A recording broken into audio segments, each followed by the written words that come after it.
train you. Okay, go ahead. Okay, so You might have to go back a little bit. there we go. Dowlat Mai's parents and older brother Ardashir went to Bombay, where such a girl was found and a marriage was arranged. The girl's name was also Shireen. She came to Pune to see the colonel before the wedding, and Dowlat Mai and her daughters were called to meet the prospective bride. Mehera remembered her as being tall, but not very fair or attractive. Nonetheless, Colonel Irani agreed to the match and the wedding was held. The colonel took the girl to London for their honeymoon, where he found that Shireen did not have a pleasant nature. Her behavior and manners were not as he would have liked. For one thing, she did not know how to entertain. She was not refined and she embarrassed him. Later, the colonel told Dowlat Mai and his wife how his wife had started doing things behind his back, such as shopping for expensive items. They fought, and when the couple returned to India, Colonel Irani left the woman at her mother's in Bombay and never saw her again. There were no children from their brief marriage.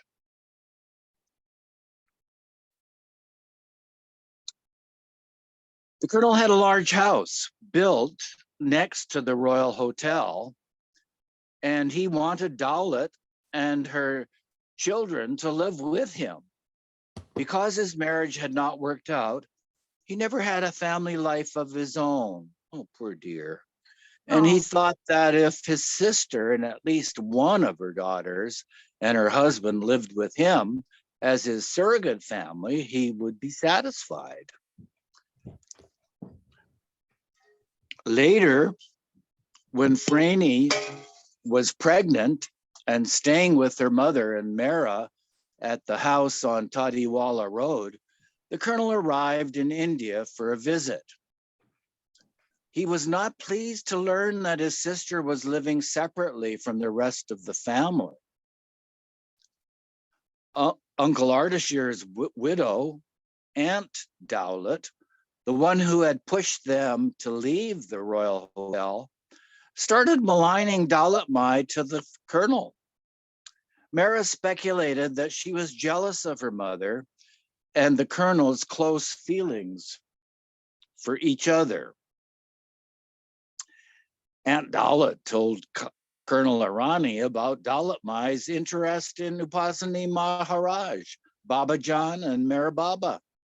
She said that Dowlat Mai had stopped associating with any Zoroastrians in Pune and went nowhere except to visit Babajan and their sister, Franny Masi. Dowlat is now following sadhus and saints, she reported. She goes to Sakari to visit a Hindu saint and to the old Mohammedan woman they call Babajan. How does it look for your widowed sister to visit this old woman who sits by the roadside? Colonel Irani went to see Dowlat Mai. Very sweetly, he said, I hear you are going to an old Mohammedan woman. It doesn't look nice. Zoroastrians see you on the road. Why do you want to follow saints and sadhus? What do you hope to gain? Dowlat Mai answered, I like visiting them. There are two young girls left alone in the house, the colonel continued, while you traipse off to Sakori or sit on the roadside by some old lady. You mustn't do that. What is all this nonsense? Why do you go there? To ask for what? Why do you follow these so-called masters? The colonel was a staunch Zoroastrian and did not know anything about spiritual masters. As is customary in his faith, he would take a daily bath, dress in fresh white clothes, and recite lines from the Shahnameh,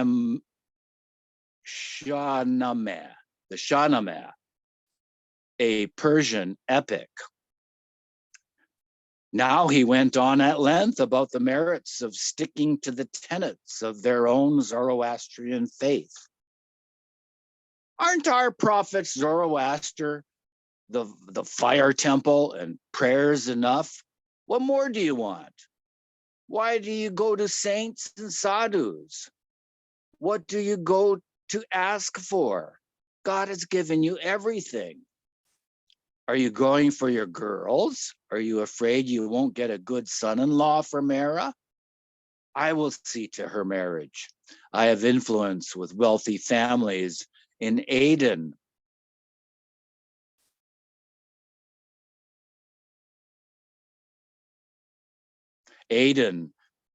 Wealthy families in Aden and Pune. I will help you. Haven't I always helped you up till now in all your affairs? I will see to arranging Mehera's marriage also. Don't worry about it, Dalit. I don't wish to gain anything, Dalit Mai explained. I simply like the peaceful atmosphere. The entire Zoroastrian community is giving you a bad name. Young girls going to sadhus. So many men there. It's not proper. Do you take them talking? Do you like them talking behind your back? I don't care what they say behind my back. I like to sit near Babajan. I feel peace near her. I have love and respect for her. The colonel did not understand and continued. What's this about you following Meher Baba? Yes, said Dalit Mai. I follow Meher Baba. Hindus and Mohammedans are following Meher Baba. How do you like that? What's wrong with Hindus and Mohammedans? They are all God's children. But how do you know if he's genuine or not? Some are not genuine. You don't know. What you say is true, but I have absolute conviction in him. While in Aden a few years earlier, Colonel Irani had heard of the arrest and imprisonment of a fellow Zoroastrian, Bailey Irani, one of Baba's early followers and something of a quote unquote prodigal's son. The colonel did not like to see a fellow Zoroastrian in jail, and he worked to have the sentence reduced. Ah, that's nice. But this had created a bad impression for the colonel about Meher Baba. Now he told Dalit Mai, Meher Baba's followers are crooks. They are dishonest people. This fellow, Bailey, was in jail, and I had to bail him out. What must Meher Baba himself be like if his followers are like this? The rogue is their ringleader. Dalit Mai was not dissuaded. She answered in a polite but firm tone. For the first time in her life, she was adamant. She wished to follow Meher Baba, and she was going to follow him. She had complete faith in him, and no one was going to stop her. The colonel was extremely upset. He turned to leave, but saw a photograph of Meher Baba next to the other small ornaments on the piano. It was a photo of Baba sitting in a dark coat and torn sadra, barefoot, looking dazed. What? You've kept his photograph as well, the colonel said in dismay. Yes, why not? Dalit Mai answered him. It's my house. The colonel was troubled, not only because of his sister's involvement with Meher Baba, but also because of her attitude. Never in her life had she answered back to her brother in such a manner. All Wow. right, the colonel said as he left. You won't listen to me, but you will regret it. What had happened to his sister, he wondered. Dowlett had changed. The colonel had thought that if he spoke with her, she would listen to him. She had always taken his advice before. Instead, she had argued. The colonel had tried to hide his feelings. He had not shouted, but he was clearly distraught and very displeased with Dowlett Mai and with Meher Baba, whom he blamed for taking away his sister's love and affection and for depriving him of a family life. He vowed to wage a personal campaign against Baba. For the rest of his life, Colonel Irani wrote scurrilous and fictitious accounts of Baba, which were widely published in Gujarati newspapers. These stories created controversy about Baba, but many came to know of Meher Baba through them and went to see him for themselves, with the result that they became devoted followers. Baba, of course, never had any resentment toward the colonel and always said that he was doing Baba's own work in spreading his name, however unfavorably. He added that Colonel Irani was fortunate to be remembering Baba so intensely, no matter how. He advised his Mandali to, quote, turn the other cheek, end quote, in regard to the colonel. And although Dowlett Mai loved this brother very dearly, according to Mehera, she held on to Baba's daman, the hem of his sadra, and didn't let Maya to pull her away. Baba returned to Mehrabad from Persia at the end of March 1924. And shortly thereafter came to Pune for a brief visit. At 8 o'clock one evening, when it was dark, his car stopped at their gate on Tadiwala Road. He sent one of the Mandali to inform Dowlett Mai that he was there while he waited in the car. Dowlett Mai came out of the house with Mehera and Franey to have darshan. They could see Baba's white sadra glowing, but he stayed in the car. Dowlett Mai approached first, bowed, and kissed his feet.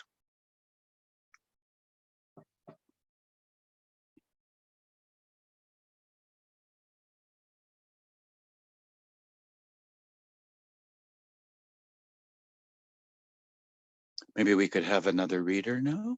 It's at the bottom of the page. Oh, yes. Rosalie, would you like to take over?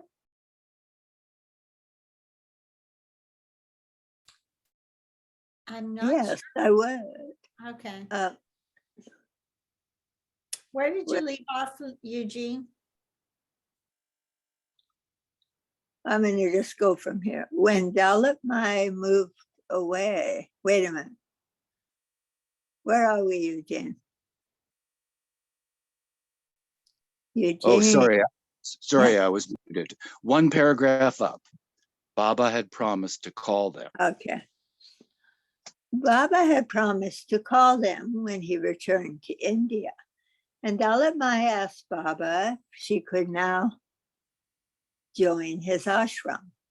At this time, Mehera surmised, Baba informed Dowlett Mai that she and Mehera could come to stay with him at Mehrabad after Franey's baby was born.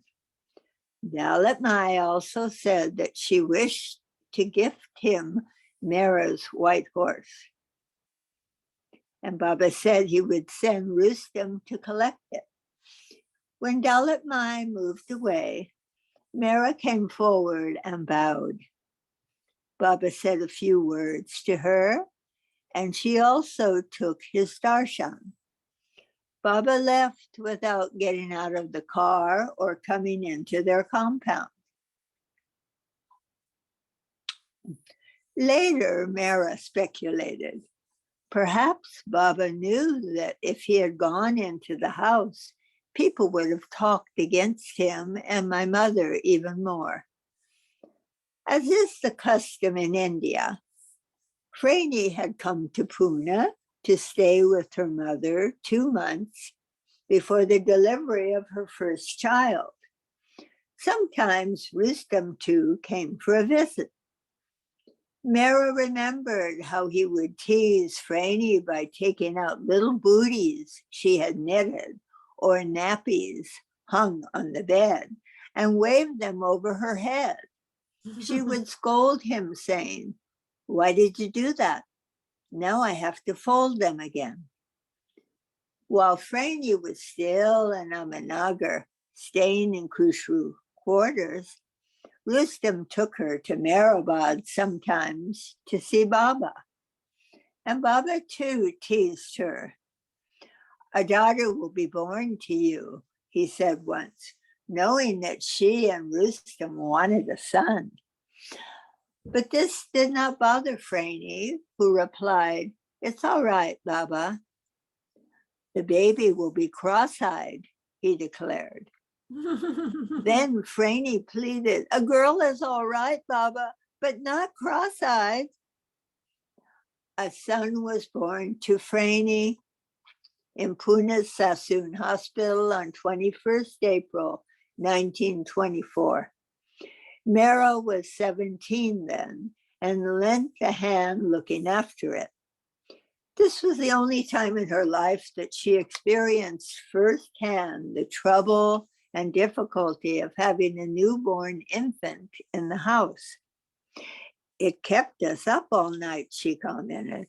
"I used to take it on the veranda and walk it back and forth." The sidebar says the family's firstborn was named Merwan by Meher Baba and later given the nickname Melu. Wait a minute. Yeah, Melu.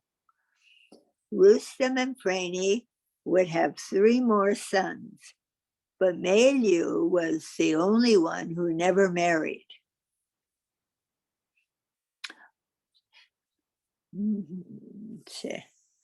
Rustam came to Pune a day or so after his son was born, and on 25th April took the white horse back with him to Meherabad.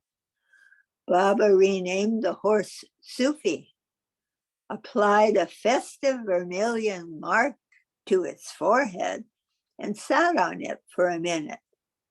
It was kept in a makeshift stable near the mess quarters. A week after Franny's son was born, Dalit Mai received this telegram from Baba: "Come Meherabad as soon as possible. Bring clothes for 1 year and a bedding roll." Now we had to make all new clothes, remembered Mehera. It was such a rush. What? With packing and the first grandbaby in the house, it took almost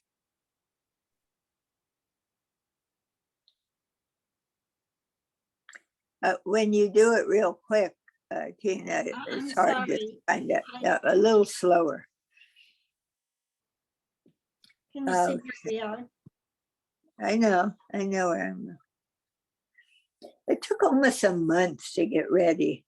After we got Baba's telegram, Mother bought new cotton saris and blouse pieces that had to be stitched by a tailor.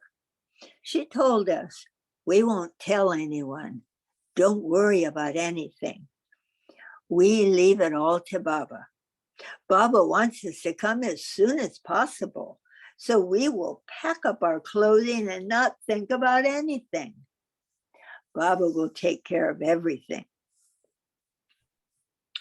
And that is exactly what we did.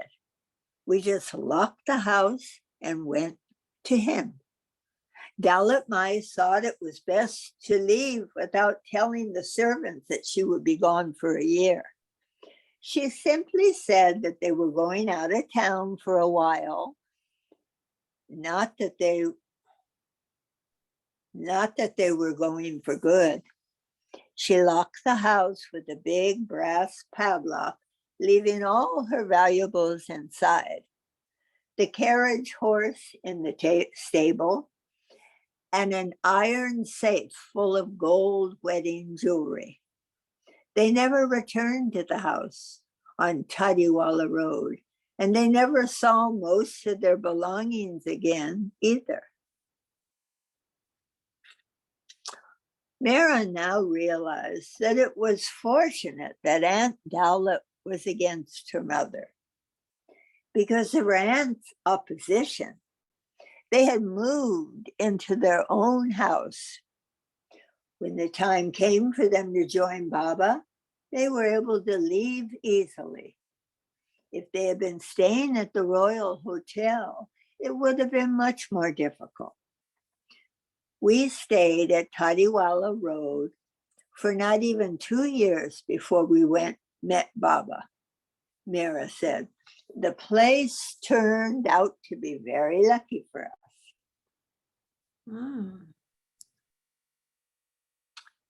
There he is, Colonel Irani.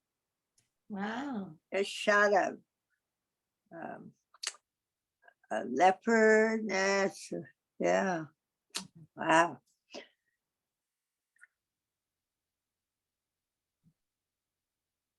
Oh, he's in Scotland. Colonel Irani in Edinburgh, Scotland, where he was training for his FRCSE medical certification. Was he a doctor? I don't know. I didn't know that. All right. I believe he was an army doctor. Oh, really? Well, I'll tell you after, but he is back. Baba pointed him out. So, front and back of Lower Meherabad, beautiful pictures of early Meherabad is what we're looking at. I need to take a break and turn on the oven. It's very Okay. cold in here. Okay.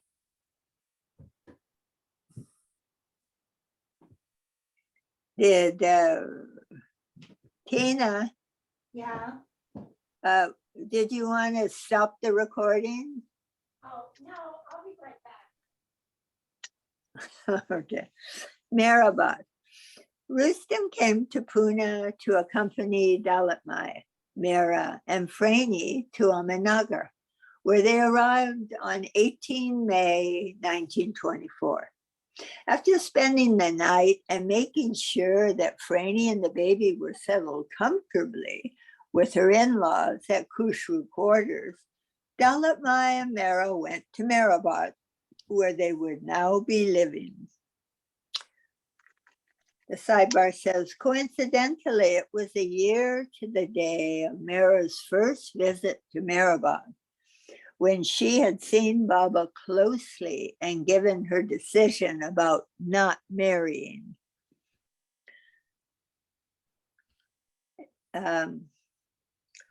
They were accommodated in what had once been the bathing rooms for the British Army's training camp, no longer standing today. The bathroom building was then across the road from the post office. 2 large, clean rooms, recently whitewashed with an arch in the middle, a dirt floor, and Mangalore tiles on the roof. And the sidebar says the bathroom building was situated where the south end of the main bungalow at Lower Meherabad is now.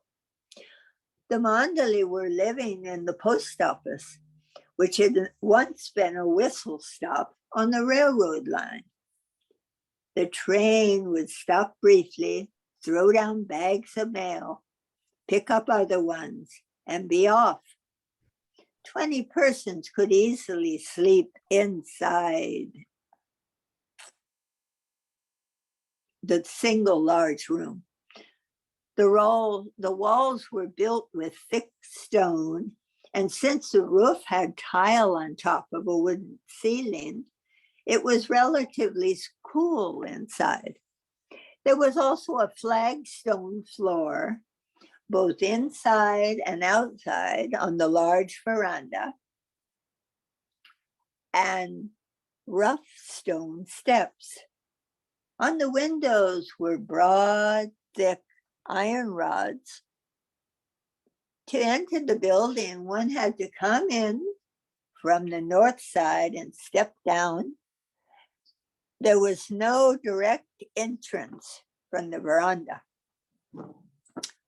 Baba was fasting and in seclusion in a new one-room stone cabin recently built for him, called the Agra Kuti, and later known as the Japti. Jasmine saplings had been planted around the cottage, and Baba's 7-colored flag flew nearby. A day after Mehera and her mother arrived at Meherabad, a large celebration was held for Upasani Maharaj's birthday, with flowers and festoons hung around the Japti.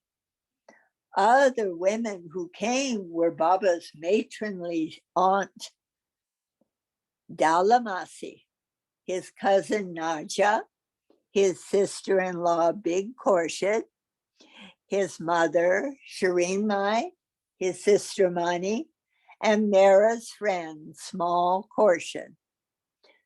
An Irani devotee from Bandra, also named Mehera, took the women around, giving them a tour of Meherabad. She showed them the white horse, Sufi, by the old mess quarters, now the Dharamshala, and told Mehera that Baba had sat on it for a minute. Mehera regretted not having seen Baba on the horse, but she commented later, "I am glad Baba touched the horse. It was good for its soul. It must have taken a very good birth by now, and the symbol of the Kali Yuga avatar is the white horse, Kalki avatar." A white ox that Baba named Saint had been brought and was quartered. I need new words, Tina. Mhm. And it was quartered with Sufi at the mess quarters. In the evening, when Upasani Maharaj's photo was placed in a swing in honor of baby Krishna, the festivities were interrupted by a large thunderstorm, and the palanquin procession was canceled. But after dinner, the weather cleared and bhajans were sung until midnight. After the celebration, all of the visitors left except for Dalamasi, an excellent cook who stayed on with Dalit Maya Mehera. Every day, the women prepared, excuse me, a large container of rice and dal for Baba and the mandali, about 14 persons in all. Although she had never done this kind of work before, Mehera helped by bringing in firewood and cleaning the pots and pans. Quotes, "I loved working and serving Baba. I felt very happy and important that I was doing things for him." End quotes. One of the first orders Baba gave the women was that not a hair on their heads was to be seen. They were told to wear the traditional matubanu, a white piece of muslin tied like a scarf around their heads. once worn by all Zoroastrian women. Only the elderly wore it at that time. But Baba declared that if they did not want to put on this scarf and plain cotton saris, I need more words. Oh, I'm sorry. Something came on. Do you see that? Yeah. Okay. I'm Okay. Once worn by all Zoroastrian women, only the elderly wore it at that time. But Baba declared that if they did not want to put on this scarf and plain cotton saris of any color with long sleeve blouses, they could leave. Wearing a long sleeve blouse and a sari was not a problem. But Mehera had always liked to be fashionable. And quotes, Mehera speaking, "I never liked tying the white cloth around my head," she said.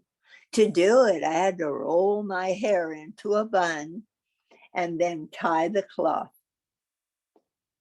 We wore it for 8 years, from 1924 to 1932, until we moved to Nasik. In 1933, when the Westerners came, Baba said we need not wear it anymore. But then we had gotten so used to it, we didn't mind wearing it.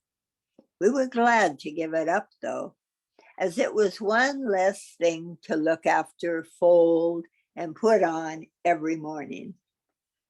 On Friday, 23rd May, 1924, Mehera was permitted to attend the wedding of Sarosha's sister, Mota, the girl with whom Mehera had compared clothes and jewelry at the fire temple.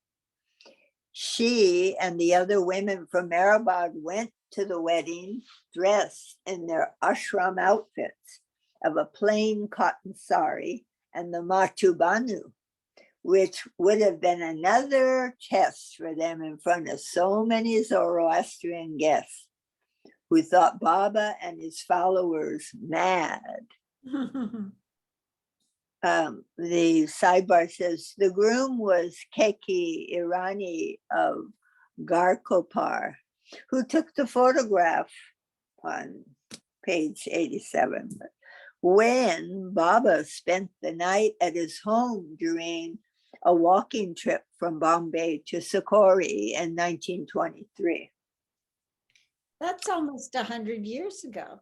Well, that is 100. Yeah, it is. Yeah, I took note of that. It just rang. And also, it just reminded me of the Oklahoma accident, too, somehow. Oh, yeah. A large samovar tub with a tap on it was kept outside their rooms. And Mehera used this to wash the pots and pans. Baba instructed Nervous, one of his early Irani followers from Bombay, to fill the tub with water, which he did by bringing water from the well in 2 beat-up kerosene tins, suspended from a thick piece of bamboo across his shoulders. Because of this duty, Nervous was the only man allowed near the women's quarters. One day, when Nervous was pouring the water into the tub, he spoke to Mehera. "You've come to stay with Baba. Do you know who he is? Do you realize how fortunate you are to be here? How great is his state? Sai Baba said that he was Parvardigar. Baba is a perfect master. Do you know what that means?" Mehera stopped her washing to listen to him. And then Mehera says, "Nowadays," oh wait, I'm not sure who's speaking now, wait a minute. "Nowadays, there are hardly," and I need words, "any who love Baba," he continued his bow. Oh, I mean, it's speaking? Nervous. Oh, Nervous. "You few are the first to love and come to stay with him. You are so fortunate that Baba has kept you here and that you are being allowed to serve him. He went on to tell Mehera about incidents that had happened at Manzilimim. Little did she know that they were being watched. On 23rd May, Baba had come out of seclusion in the Japti and gone to the post office, where he ate his meals. For a day or so after he broke a fast, Baba would eat only thin dal with no spices and white rice with a little butter, which was easy to digest. 2 days later, Mehera was washing the vessels and cooking utensils outside the bathroom building when she saw Baba coming through the fields from the railway tracks. It was the middle of summer, but Baba was dressed in his black comely woolen coat and wearing his patched sandals. His hair was loose to his shoulders, shining in the sun, and his sadra was flapping beneath his coat in the hot wind. Transfixed by his beauty, Mehera stood watching him for a few moments. He came so fast, as if walking on air. Then she became apprehensive about staring at him and remembered that she should call the elders. So she shouted, "Baba is coming, Baba is coming." Baba rarely visited them in the bathroom building, and Dalit Mai and Daulamasi left their cooking, hurriedly washed their hands, and stood in the doorway to receive him. He came into the room and began talking with Dalit Mai, saying that the food was cooked well, but to send a little more the next day, as visitors, Rustam and others, would be coming, and to send it earlier. By the time Baba served it, it got late, and he always wished everything finished up quickly. "I'm happy that you are all cooking with love and serving me," he said, as Mehera hung back, feeling bashful. He then told the women of his plans to go to Aurangabad for a few days with the Mandali, and after that to Quetta via Bombay, where Baba had instructed Gustaji, Rustam, and Masaji to bring them. And the sidebar says, during Meher Baba's lifetime, generally, the Mandali referred to the male disciples staying with him and not to the women's group. Baba then turned to Mehera and asked, "And what do you do all day?" Mehera was startled at being addressed directly in front of the elders. "Baba, I do whatever work is to be done," she answered demurely. I wash the cooking vessels and utensils, bring in firewood and water, clean out the fireplace, clean the vegetables, peel onions and garlic, grind the spices and coriander, and clean the rice and dal. I help wherever I can, as much as I can, whatever I can do to help. Baba says, "Good, you are working hard. That is also serving me. Cooking for everyone is as good as serving me personally." Then he added, "Yesterday, I saw Nervous talking to you. What did he say? What was he telling you?" Mehera was dumbfounded. For a moment, she could not remember. Regaining her composure, she replied, "Nothing, Baba. He was telling me about you and about life in Manzilimim. He said how lucky I am to be near you." Thank you, Rosalie. Well, let me finish a little bit. Okay. Okay, you want to read more? Because it's in the middle. Okay. Yes, he loves me a lot. He is very dear to me. Baba didn't mind that Nervous was talking to me, Mehera explained. Perhaps he was testing me to see what I'd say if I'd tell him the truth. Perhaps he was showing me that he knows everything. Or maybe he wanted an excuse to talk to me. I don't know. In those days, I never had long conversations with Baba. Baba spoke to me in short sentences, not tersely, but not in elaborate conversations either. And the sidebar says, according to Nacha, Nervous loved Baba so much. I've never seen a man love like that. He used to watch Baba continuously, just like a new lover admiring their beloved. And how Baba made him cry. Why do you look at me all the time? Why do you do that? Baba would scold him, but be laughing and smiling. Baba loved him very much. Also, he was a very nice boy. Okay. Yeah. So where were you? Okay. In those, Mehera experienced another embarrassing moment. The first, second paragraph sort of Okay. starts Mehera. Mehera experienced another. Yeah. Do you want me to pick up? Yeah. Oh, okay. Mehera experienced another embarrassing moment in Baba's presence during her first stay with him, when the women went to the post office one evening to hear music. Dinner was served at 5 p.m. and by 7, the plates would be washed and put away. Everything had to be done during daylight as there were no electric lights, only kerosene lanterns. Baba sang qawwlis inside the post office room, not on the veranda after supper. And Dawla Masi, Dawlat Mai, and Mehera went there every evening to be in his company. When the women heard singing, they quickly tidied up and walked over, carrying a hurricane lantern.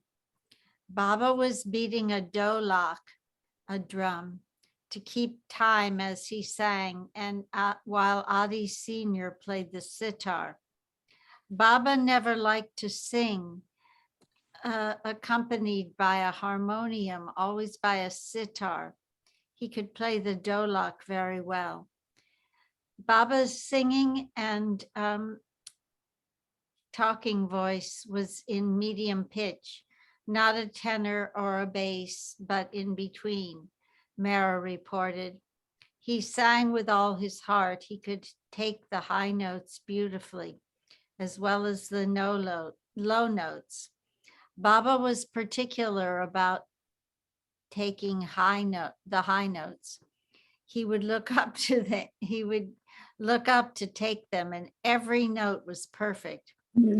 His voice was absolutely beautiful, the best in the world. Baba was seated on the carpet, leaning against the wall. The women sat against another wall, not facing Baba, but directly to his side, apart from the men. After a while, when the chorus came, Baba suddenly stopped and turned to Mehera and asked, "What are you thinking?" Mehera was startled. She did not know that Baba had a way of asking people what they were thinking. It was good I was thinking of Baba, looking at his hands. His fingers had looked so lovely playing the drum. Baba had very lovely, expressive hands, and I had been admiring them. Flustered, I answered, "I was looking at your lovely hands." You have nice hands, Baba. I felt shy, very shy, with all the men sitting around. What would they think of a young girl saying to Baba, I like your hands? Uh, Baba, uh, Baba looked at his hands as if he had never seen them before. You like my hands? I became shy and said, yes. I probably blushed too, and then continued singing so expressively. And then Baba continued singing so expressively. After that, whenever Mara was in Baba's presence, she would tell herself, I mustn't let my mind wander here. I must think only of Baba. Later, Mara saw Baba do this with many others. Some would say, Baba, can I tell you afterwards? And Baba would agree, but say, don't forget to tell me. One person, he said, come and whisper in my ear. So we have a couple of sidebars. Nervous contracted typhoid and died in Quetta 2 months later. Years later, Baba indicated that another of his mandali bow was nervous. A dolak is a popular Indian drum. The shell is hollowed out by a solid block of wood. Braces of thick cotton, braces of thick cotton thread pass through circular rings of metal near the middle of the shell. I think those are all the sidebars. Okay. Besides his hands, Mara noticed one other thing about Baba during this first stay with him. Baba was fair-skinned, but not white. His skin would not tan and turned pink in the sun. When Baba walked about the lower Meherabad in the sun, the V-shaped neck of his sadra never buttoned. This area became sunburned. What I didn't realize what it was, Mara said. When he came and sat with us, I saw a very bright pink color there on his chest. I couldn't believe my eyes. It was so beautiful. Now I realize it was only a sunburn. Dalit Mai was especially drawn to Baba's feet. Once she remarked in front of him, Baba's feet look so different from any other person's feet. You can just tell he is a master by looking at them. Since Baba was leaving for Quetta soon, Mara's first stay at Meherabad lasted only a few weeks. Daula Masi, Daulat Mai, and Mara thus became the first women to stay at Meherabad in the ashram. After losing her husband and becoming estranged from her family, Daulat Mai had longed to stay with Baba always. Baba had at last fulfilled her wish, although others, such as Sunamasi and Gulmai, had known of Baba before Daulat Mai. They never had imagined leaving their homes and coming to stay with him. It was Daulat Mai who sought Baba's permission to stay with him permanently. Baba never allowed women to stay at Meherabad, Mara explained. We were the first to stay day and night. We girls, Naja, Small Khorshid, and I wanted to be with him, with Baba. We didn't care about anything, no marriage. We just wanted to serve Baba and stay with him. That time was lovely, Mara added wistfully. Baba was talking and he was so lively and energetic. He had a very happy, cheerful nature. When I was 17, I thought I was with Baba. I thought I was going to be 17 forever. So that's a picture of the mess quarters of Lower Meherabad.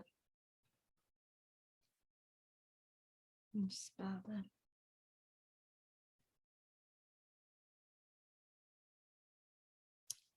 Okay, Eugene, why don't you pick up? Chapter 13, Quetta. Meher Baba left Meherabad for Quetta at the beginning of June 1924, and a week or so later, the women followed. Baba's group halted briefly in Bombay, where they stayed a few days with small Khorshed's family on the second floor of Irani mansion. Their apartment had a spacious drawing room, 2 bedrooms with a separate dressing room, a good-sized kitchen, and 2 terraces.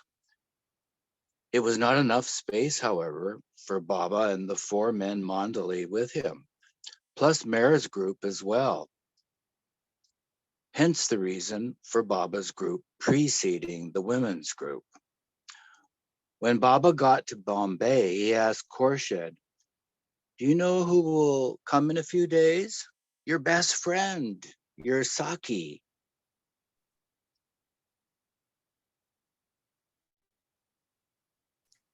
Can you hear me? Uh, Khorshed was happy to hear that Mehra was coming. But when Baba told her that she could not accompany them to Quetta, she wept copiously. Khorshid had not been permitted to stay at Meherabad after Maharaja's birthday, and now Baba was telling her to remain in Bombay, while Mehra and the others went with him. And it was her cousins, Goher and Katie Irani, that the group would be visiting in Quetta. Baba had instructed 3 of the Mandalay to accompany Mehra, Dalat Mai, Dala, and Naja, who had returned to Meherabad, Rustam, an in-law, Gustaji, a fakir, and Masaji, Baba's elderly uncle, and Naja's father. Besides them, Mehra's sister Frani and Gulmai met the group in Ahmednagar and went with them by train to Bombay. But Frani and the baby did not go on to Quetta. Big Khorshid joined them in Pune, and Homi Vajifdar's widowed sister-in-law, Jerbe, and her sister, Hilla, traveled with them from Bombay to Quetta. Saibar says, Homi Vajifdar was a disciple from Manzil and Meme. These names. At Irani Mansion, they slept on the floor in the big hall while the 3 men used the separate bedrooms. They stayed for a week before proceeding to Quetta, and one night, Gustaji took them to see a play. It was a romantic tragedy done by Parsi actors. One actress in particular, with long flowing hair, caught Mehra's eye. After they left the theater, could you scroll up, my dear? After they left the theater, Mehra remarked to Gustaji, "What a beautiful woman played the lead. How well she acted." "Woman?" Gustaji replied. "She was not a woman, but a man." Mehra was astonished. She had been completely taken in. Zoroastrian women in those days were not allowed to act on the stage. People even stoned the screen when a Parsi actress appeared in a movie. Yikes.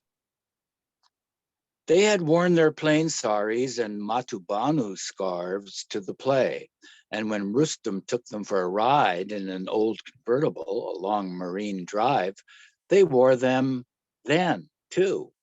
Frani, Dalat Mai, Mehra, and small Khorshid. Now. Sorry, God bless you. Sneeze. So they all went. Not many people were about, Mehra recalled. We enjoyed ourselves driving along the seaside in the cool breeze. Rosalie, take another turn before we quit for the day. Oh, I forgot it was late. Do you want to read Time something? time passes quickly when you're having fun. I know. Mehera loved looking at nature, and on the train from Bombay to Quetta, she occupied the window seat. She liked to watch the scenery, the cows and goats grazing in the fields as the train rolled past. But once, Mehera was innocently looking out the window when a station came, and Gustaji, knowing Baba's ways, told her confidentially, "You know, Mehera, whenever any man is coming, you mustn't look at his face. Look down at his feet." Mehera thought that this was something new and peculiar. Mehera says, "How will I know it is a man unless I look at his face?" She wondered. Since it was not an order from Baba, she did not pay much attention to Gustaji's advice. But perhaps Gustaji knew even then that Baba was particular about Mehera. When they arrived in Quetta, Baba asked about their 2-day journey and their health. Their hosts were Gulmai's relatives, Rusi Jahangir Irani and his wife Khorshid. Rusi had arranged for their accommodations in a 2-story rented house next to her own popular restaurant and bakery on Bruce Road. The women stayed in 2 large rooms on the 2nd floor, the same floor as Baba and the mandali, but on a different side. The rooms had no furniture, but the floors had large carpets on which they could spread their beddings. A back entrance was used to go through a lane to Rusi's house nearby. So the many soldiers who frequented Rusi's cafe would not see the women. Once Baba told the women next door to see the Jahangir cafe, but they did not go. I need more words. That they did not go in because there were too many men inside.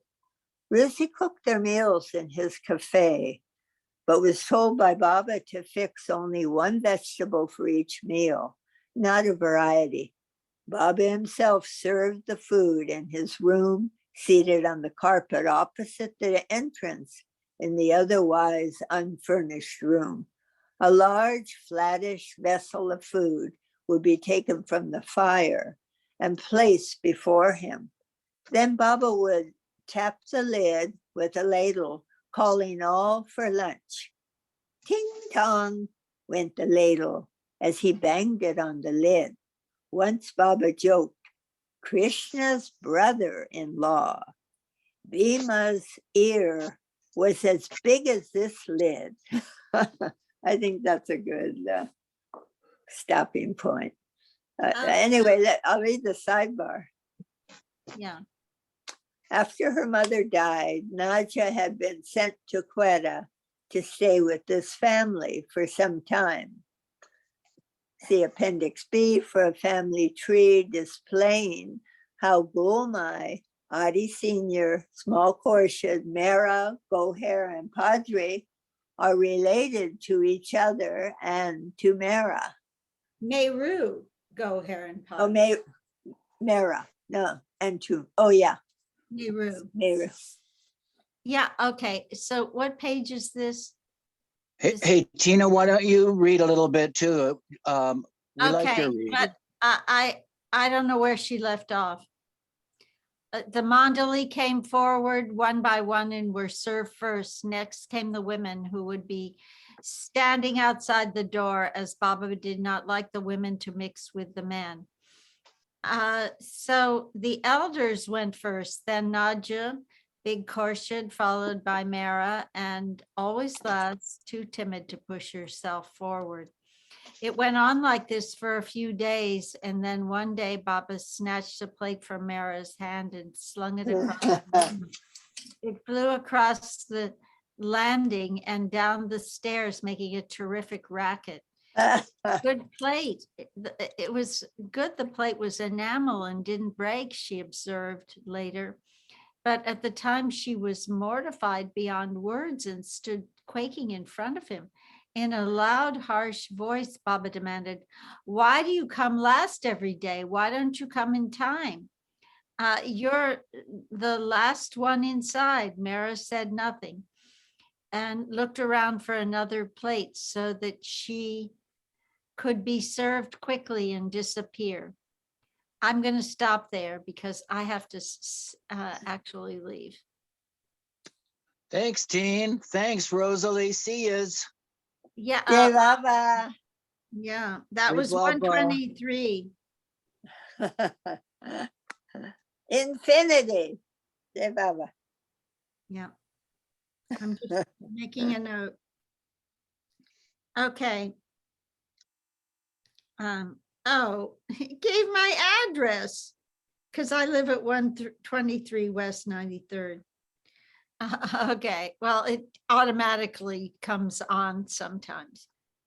Okay, see you next week. Bye-bye. Jai Baba.